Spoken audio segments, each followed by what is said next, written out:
Baik, kita awali dulu. Assalamualaikum warahmatullahi wabarakatuh. Ya, Alhamdulillah hari ini kita masih bisa bertemu dengan keadaan yang insya Allah sehat dan baik-baik saja. Amin. Baik, untuk mengawali pembelajaran kita pada pagi hari ini, alangkah lebih baiknya kita berdoa terlebih dahulu. Baik, kepada ketua kelasnya, silakan disiapkan dulu untuk berdoa.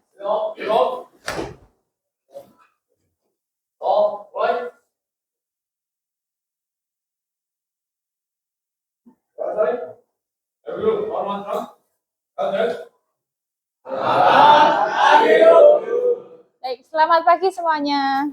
Mari. Alhamdulillah, tepuk tangan dulu. Nah, ternyata beda ruangan, suasananya berbeda ya. Kenapa?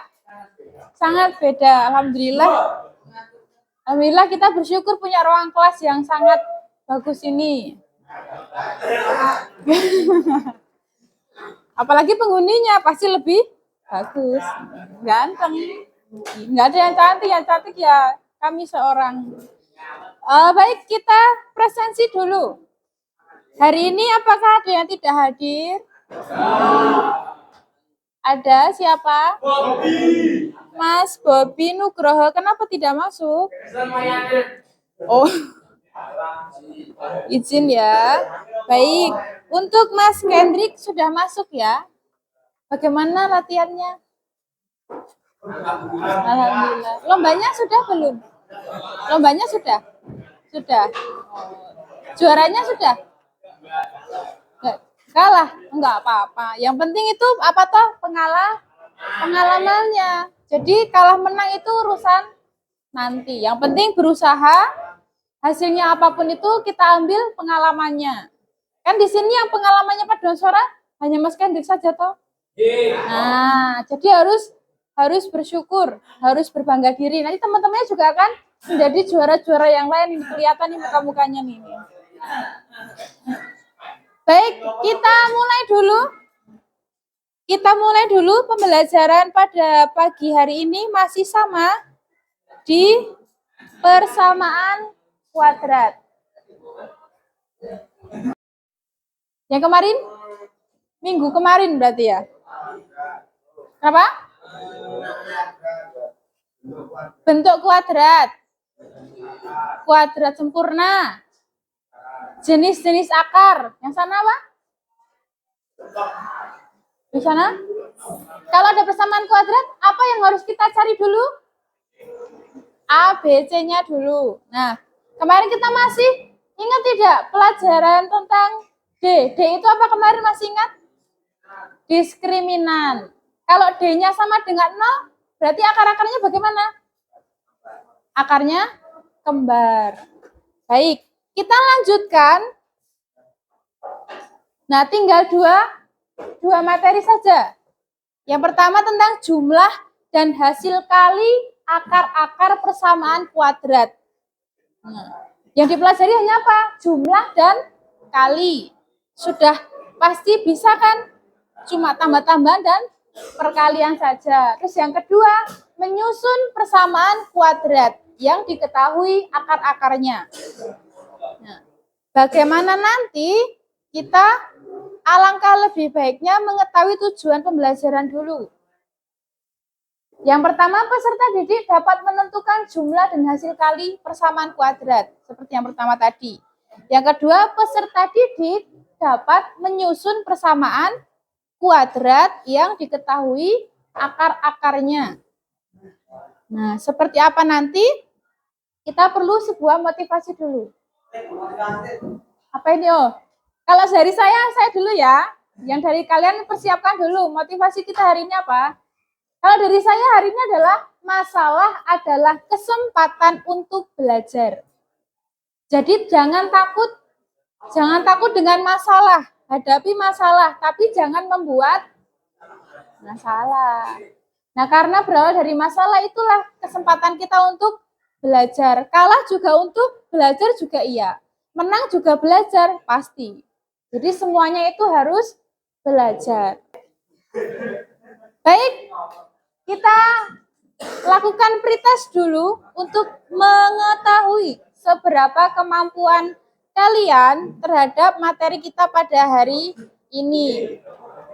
Nah, ingat, jangan takut menghadapi masalah. Nanti kita akan melihat masalah-masalah yang ada di sini. Nah, kalau ini menjadi masalah, berarti nanti menjadi awal untuk belajar. Baik, kita masuk ke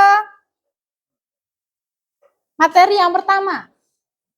Tentang jumlah dan hasil kali. Dari judul saja sudah terlihat. Kamu nanti akan mempelajari tentang jumlah dan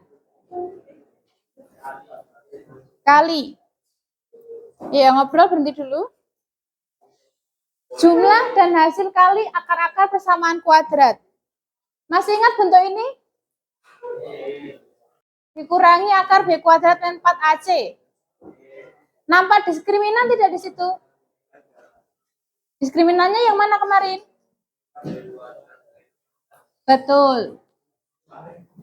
Itu D atau nilai diskriminan. Hubungannya apa dengan materi jumlah dan hasil kali akar? Nah, nanti hanya ada dua persamaan.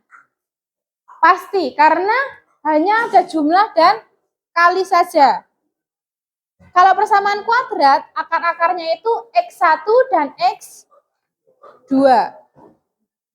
Nah, kalau dijumlahkan, nanti sama dengan min B per A.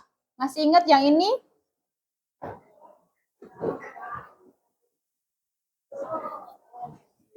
Masih ingat? Nah, jadi kenapa harus menganalisis ABC-nya berapa? Karena akan ada hubungannya dengan penjumlahan dari akar-akarnya. X1 ditambah X2 sama dengan min B per A. B-nya dapat dari mana? Dari persamaan. B ini A, jadi min B per A. Kalau perkaliannya, X1 dikali X2 sama dengan C per A. C-nya yang mana? Ini C, ini juga A. Jadi sebenarnya A, B, C itu sudah tertuliskan di persamaannya. A-nya berapa ya? B-nya berapa ya? Lihat persamaannya dulu. A, B, C-nya sudah ada. Tinggal disubstitusi. B-nya berapa, A-nya berapa. C-nya berapa, A-nya berapa. Nah, di dalam materi ini hanya ada dua persamaan ini yang harus kamu pahami. Kalau ditambah min B per A, ingat-ingat. Kalau dikali C per A. Per A, B-nya berapa, A-nya berapa, dibagi ketemu. Apakah angkanya rumit? Tidak kan? Pembagian biasa, pembagian SD kelas 5. Kemudian yang B, konsep perkalian, diingat-ingat. Kalau ditambah min B per A, kalau dikali berarti C per A. Tinggal dilihat C-nya berapa. C-nya minus 1, minus 1. A-nya berapa? 1, min 1 dibagi 1. Minus 1. Apakah sulit? Tidak, selama kamu memegang konsep ini, perkalian dan penjumlahannya. Baik, ada pertanyaan dulu sampai di sini? Belum? Belum, kita lanjutkan. Nah, materi yang kedua, setelah ini kita selesai. Nah, cuma dua tok. Jadi yang pertama tadi, jumlah dan hasil kali. Terus yang kedua, menyusun persamaan yang diketahui akar-akarnya. Ini tadi kasus nomor berapa? Kalau soalnya? Nomor 2. Nah, ini. Yuk. Yuk. Silakan diperhatikan dulu. Jika diketahui X1 dan X2 adalah akar-akar persamaan kuadrat. Jadi X1 dan X2 itu adalah persamaan akar-akar dari persamaan kuadratnya. Maka cara menyusun persamaan kuadrat adalah sebagai berikut. Ada dua. Artinya kamu boleh memilih A atau B. Hasilnya akan sama saja. Yang pertama menggunakan rumus perkalian. Jadi tinggal dikalikan. Tadi ini sudah ada menjawab ini nih, pakai cara ini. Ya toh? Tadi kamu jawab pakai ini kan? Nah, nih, perhatikan. Yang tadi sudah bisa menjawab sampai sini, itu sudah betul.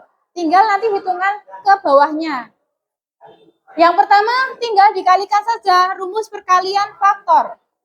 Jadi, X dikurangi X1 dikalikan dengan X dikurangi X2, jangan lupa.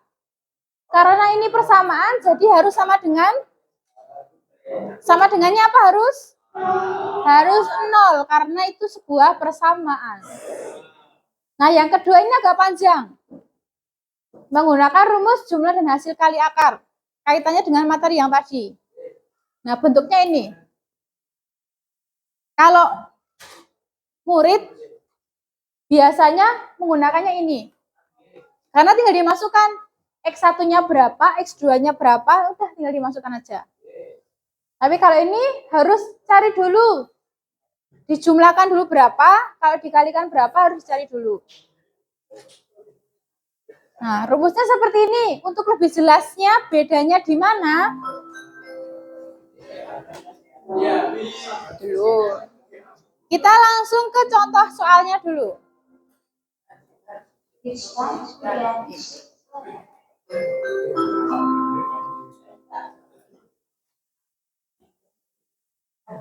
Sama tidak dengan kasus yang nomor 2? Hanya diketahui 2 angka tok. Tapi pertanyaannya disuruh mencari persamaan kuadratnya. Kok bisa ya cuma diketahui 2 angka tok, kok bisa ketemu persamaan kuadrat yang panjang itu bagaimana caranya? Nah, mau pakai yang mana dulu?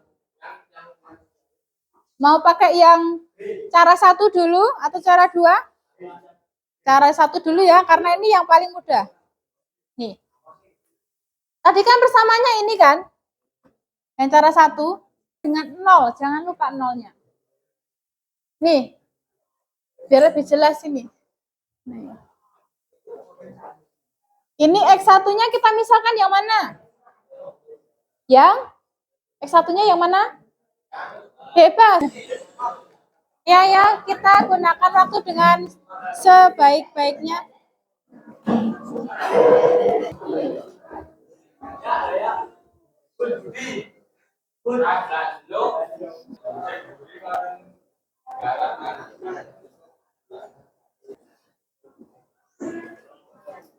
Kesulitan? Pangkat 2. Min 2 kali min 2?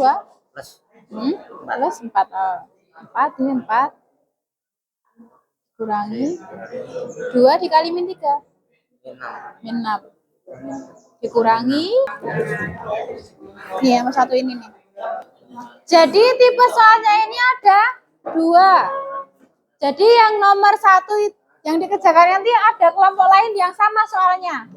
X kuadrat tambah 3X. X 10 sama dengan 0.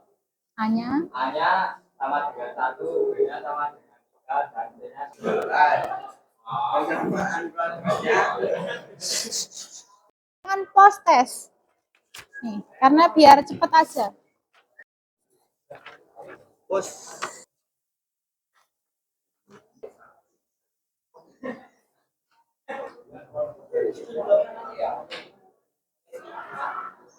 Nah, lanjutin, tinggal masukin aja. X1 tambah X2-nya itu berapa ketemunya?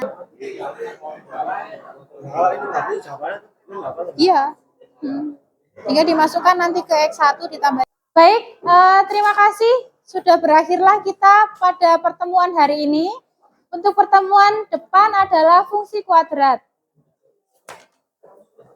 Ya, pertemuan depan kita masuk ke fungsi kuadrat. Untuk hari ini kita akhiri. Terima kasih atas kerjasamanya selama 3 kali pertemuan ini. Semoga kalian menjadi lebih baik lagi. Amin. Baik, terima kasih. Semoga kita bisa ketemu di lain kesempatan. Kurang lebihnya saya selama mendampingi saya mohon maaf. Saya akhiri. Wassalamualaikum warahmatullahi wabarakatuh. Waalaikumsalam warahmatullahi wabarakatuh.